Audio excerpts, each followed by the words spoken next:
রং তো একই থাকলো এ রাজ্যে, কিন্তু রং বদল হলো মহারাষ্ট্রে। মহারাষ্ট্রে এবার গেরুয়া গেরুয়া ঝড় মহারাষ্ট্রে। 5 মাসেই রং বদল। অজিত পাওয়ারের বিজেপি, শিবসেনা এবং অজিত পাওয়ারের এনসিপি মিলে মহাযুতি জোট। আরব সাগরের পারে এই জোটেই জয় জয়কার। বিরোধী শিবিরের মহাবিকাশ আঘাড়ি একেবারে ধরাশায়ী। আর মমতা বন্দ্যোপাধ্যায় লক্ষ্মীর ভান্ডারের আদলে মহারাষ্ট্রে চলে লড়কি বাহিন প্রকল্প। এতেই ফের মহারাষ্ট্রে বাজিমাত বিজেপির, এমনটাই মতামত রাজনৈতিক বিশ্লেষকদের। मैं आधुनिक अभिमन्यु हूँ, चक्रव्यूह को भेदना जानता हूँ।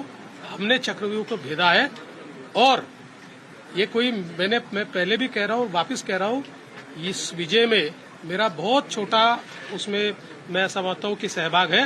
एक ये हमारी जो पूरी टीम है, इस टीम ने इस विजय को लाया है कि महाराष्ट्र ये प्रधानमंत्री मोदी जी के पीछे है। और मोदी जी ने जो नारा दिया था, एक है तो सेफ है। मैं विशेष रूप से हमारी लाडली बहनों का, लाडले भाइयों का, लाडले किसानों का, सभी का बहुत आभार व्यक्त करना चाहता हूं। लाडली बहनों ने तो बहुत आशीर्वाद हमको दिया है, जिसके कारण हम लोग निश्चित रूप से एक अच्छा विजय यहां पर संपन्न कर पाए। তবে ঝাড়খণ্ডে ফের হেমন্ত ম্যাজিক।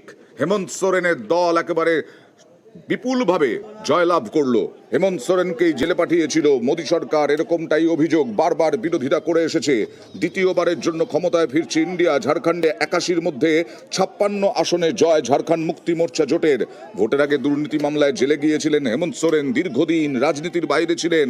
মুখ্যমন্ত্রীর কুর্সিতে প্রবীণ নেতা চম্পাই সোরেনকে বসিয়েছিলেন হেমন্ত।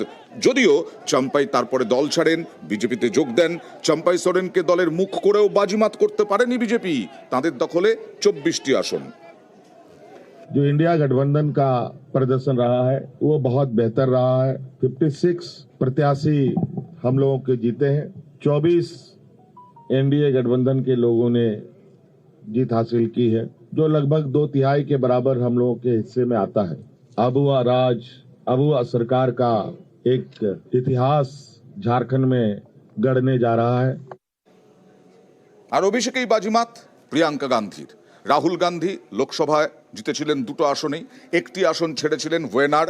সেই ওয়েনারে 4 লক্ষেরও বেশি ভোটে প্রিয়াঙ্কা গান্ধী তিনি জিতে গেলেন। অর্থাৎ দাদার আসনে বোনকে জেতালেন ওয়েনারবাসী। এমনকি ওয়েনারে ছাপিয়ে গেলেন লোকসভা ভোটে রাহুলের মার্জিন। ওয়েনারবাসীকে অভিনন্দন প্রিয়াঙ্কা গান্ধী।